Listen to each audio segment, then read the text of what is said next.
ಮಂಜುನಾಥ್ ಕಾಜರೂರು ಶ್ರೀ ಬಸವಣ್ಣನವರ ಬಗ್ಗೆ ಹಾಗೂ ಅವರು ಕಳೆದಂತ ಜಾತಿ ಸಲುವಾಗಿ ಹೋರಾಡಿದಂತ ಕಥೆಗಳನ್ನು ಹಾಗೂ ಅವರು ಬೇರೆ ಕಡೆ ಪ್ರವಾಸಕ್ಕೆ ಹೋದಾಗ ನೀವು ಹುಟ್ಟಿದ ನೆಲ ಅತಿ ಅಮೃತವಾದ ನೆಲ, ಆ ನೆಲದಲ್ಲಿ ಹೋದ ವರ್ಷ ಮುದೋಳದಲ್ಲಿ ಅಂಕಿತಾ ಅಂತೇಳಿ ಅವರು ಅಡ್ರೆಸ್ ನಾನು ಮರ್ತೀನಿ ಸಾರಿ.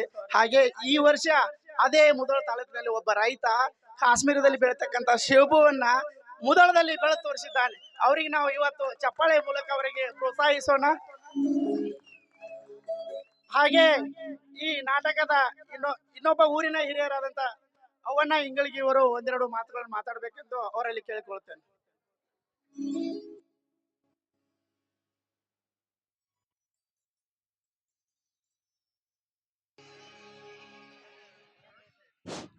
ವೇದಿಕೆ ಮೇಲೆ ಆಸೀನರಾದಂಥ ನಮ್ಮೂರಿನ ಗುರುಗಳು ಹಾಗೂ ವೇದಮೂರ್ತಿಗಳು ಆದಂಥ ಗುರಯ್ಯ ಹಿರೇಮಠ ಹಾಗೂ ಅಮರಯ್ಯ ಮಠಪತಿ ಹಾಗೂ ಪಂಚಾಕ್ಷರಯ್ಯ ಬತ್ಲಮಠ ಇವರ ಪಾದಗಳಿಗೆ ನಮಸ್ಕರಿಸುತ್ತಾ, ಹಾಗೆ ನಮ್ಮೂರಿನ ನನ್ನ ಮಾರ್ಗದರ್ಶಕರು ಹಾಗೂ ನನ್ನ ಸಮಾಜದ ಹಿರಿಯರು ಆದಂಥ ಅಶೋಕಣ್ಣ ಲಾಗಲುಟಿ ಅವ್ರಿಗೂ ನಮಸ್ಕರಿಸುತ್ತಾ, ಹಾಗೆ ನಮ್ಮ ಸಿಗಿಕೆರೆ ಗ್ರಾಮ ಪಂಚಾಯತಿಯ ಉಪಾಧ್ಯಕ್ಷರು ಆದಂತ ನಿಲವ ವಾಲಿಕರ್ ಹಾಗೂ ಹನುಮವ್ವ ದ್ಯಾವಣ್ಣವ್ರು ಹಾಗೂ ಭೀಮವ್ವ ದೊಡ್ಡಮನಿ ಹಾಗೂ ಮಲ್ಲು ಪೂಜಾರಿ, ಇನ್ನೋರ್ವ ನನ್ನ ಸಹೋದರಕ್ಕಿಂತ ಹೆಚ್ಚಿನದಂತ ನನ್ನ ಚೆನ್ನಪ್ಪ ಮಾಚಕ್ನೂರು ಹಾಗೂ ಮಲ್ಲು ವಾಲೇಕಾರ್, ಇವರೆಲ್ಲರೂ ಗ್ರಾಮ ಪಂಚಾಯತಿಯಲ್ಲಿ ಕೆಲಸ ಮಾಡುವಂತವ್ರು ಸದಸ್ಯರು, ಊರಿಗೆ ಬಾಳ್ ಬೇಕಾದವರು. ಇವ್ರಿಗೆಲ್ಲರಿಗೂ ಮೊದಲು ನನ್ನ ಶ್ರೀ ಸಾಷ್ಟಾಂಗ ನಮಸ್ಕಾರ. ಯಾಕಂದ್ರೆ ಊರಿನಲ್ಲಿರುವಂತ ಎಲ್ಲಾ ಕಷ್ಟಗಳನ್ನು ಫಸ್ಟ್ ನಿವಾರಿಸೋರು. ಇನ್ನೊಂದು ಹೆಸರು ಮರ್ತೆ, ನನ್ನ ಮಿತ್ರರು, ನನ್ನ ಸಹೋದರ ಸಾಮಾನ್ಯರು ಪರಸು ಹೊನ್ಯಾಳ ಮರ್ತಿದ್ದೆ, ಸಾರಿ ಅವ್ರಿಗೆ. ಅವ್ರಿಗೂ ಕೂಡ ನನ್ನ ನಮಸ್ಕಾರಗಳು. ಇನ್ನೋರ್ವ ನನ್ನ ಊರಿನ ಹಿರಿಯರು ಮಂಜು ಕಾಜೂರು ಮತ್ತು ಫಕೀರಪ್ಪ ಹೊಟ್ಟಿ, ಇವರು ಕೂಡ ನನ್ನ ಊರಿನ ಹಿರಿಯರು, ಇವ್ರಿಗೂ ಕೂಡ ನನ್ನ ನಮಸ್ಕಾರಗಳು. ಅದೇ ತೆರನಾಗಿ ಇನ್ನ ನನ್ನ ಊರಿನ ಸರ್ವ ಹಿರಿಯರು, ಅವ್ರಿಗೆಲ್ಲ ಹೆಸರು ಹೇಳಕ್ ಟೈಮ್ ಇಲ್ಲ, ಭಾಳ ಟೈಮ್ ಆಗೈತಿ.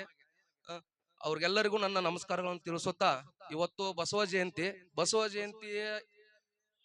ದಿವಸ ನಮ್ಮ ಊರಿನ ಹಿರಿಯರು ನಮ್ಮೂರಾಗ ಜಾತ್ರೆ ನಡಿತೈತಿ. ಜಾತ್ರೆ ಯಾವ ಜಾತ್ರೆ ನಡಿತೈತಿ ಅಂದ್ರೆ ಶ್ರೀ ದುರ್ಗಾದೇವಿ ಜಾತ್ರೆ ನಡಿತೈತಿ, ಎಲ್ಲಿ ಹಳಿ ಊರಾಗ. ಆದ್ರ ಹೊಸ ಊರಾಗ ಜಾತ್ರೆ ಯಾವ್ದು ನಡಿತೈತಿ ಅಂದ್ರ ಬಸವೇಶ್ವರ ಜಾತ್ರೆ ನಡಿತೈತಿ. ಇನ್ನೂ ದುರ್ಗಾದೇವಿ ಜಾತ್ರೆ ಚಾಲೂ ಆಗಿಲ್ಲ. ಚಾಲೂ ಆಗ್ಬೇಕಂತೇಳಿ ಎಲ್ಲಾರು ಬಯಸಾಕತ್ತಾರ. ಅದು ಮುಂದ ನಡೆಯುವಂತ ಶಕ್ತಿ ನಮ್ಮ ಊರಿನವ್ರಿಗೆ ಎಲ್ಲರಿಗೂ ಕೊಡ್ಲಿ. ಮುಂದಿನ ದಿನದಲ್ಲಿ ಇದಕ್ಕಿಂತ ವಿಜೃಂಭಣೆಯಿಂದ ಎಲ್ಲಾ ದೇವ್ರ ಜಾತ್ರೆ ನಡೆಯುವಂತ ಶಕ್ತಿ ನಮ್ಮ ಊರಿನ ಹಿರಿಯರಿಗೆ, ನಮ್ಮ ಊರಿನ ಯುವಕರಿಗೆ, ನಮ್ಮ ಊರಿನ ಗುರು ಹಿರಿಯರಿಗೆ ಕೊಡ್ಲಿ. ಅದೇ ತೆರನಾಗಿ ಇವತ್ತು ಈ ಬಸವೇಶ್ವರ ಜಯಂತಿಯ ಪ್ರಯುಕ್ತವಾಗಿ ಬಸವಣ್ಣನ ಜಾತ್ರೆ ಮಾಡಾಕತ್ತಾರ ನಮ್ಮೂರಾಗ. ಆ ಜಾತ್ರೆಯ ಪ್ರಯುಕ್ತವಾಗಿ ನಮ್ಮೂರಾಗ ನಮ್ಮೂರಿನ ಯುವಕರು ನಾಟಕ ಕಲ್ತಾರ. ಆ ನಾಟಕದ ಇರುವುದು ಮನರಂಜನೆಗೋಸ್ಕರ. ನಾಟಕದಲ್ಲಿ ಬರುವಂತ ಎಲ್ಲಾ ಸನ್ನಿವೇಶಗಳು ಮನರಂಜನೆಗೋಸ್ಕರ. ಆ ಬರುವಂತ ಸನ್ನಿವೇಶಗಳು ಮನರಂಜನೆ ಅಂತ ತಿಳ್ಕೊಂಡು ನೋಡ್ಬಿಟ್ಟು ಇಲ್ಲೇ ಬಿಟ್ಟು ಹೋಗ್ಬಿಡ್ಬೇಕು. ಇಲ್ಲೆಲ್ಲಾ ನಡೀತಾವ್, ಒಳ್ಳೇದು ಇರ್ತತೆ, ಕೆಟ್ಟದ್ದು ನಡೀತಾವ್. ನಡೆಯುವಂತದನ್ನ ನೀವು ಒಳ್ಳೇದನ್ನ ಇಟ್ಕೋಬೇಕು, ಕೆಟ್ಟದನ್ನ ಇಲ್ಲೇ ಬಿಟ್ಬಿಟ್ಟು ಹೋಗ್ಬೇಕು. ಹಂಗೆ ಟೈಮ್ ಬಾಳ ಆಗೈತಿ, ಈಗ ಮಾತಾಡ್ಕೋತ ನಿಂತ್ರ ನಿಮ್ಗೂ ಬೇಸರ ಆಗತ್ತೆ.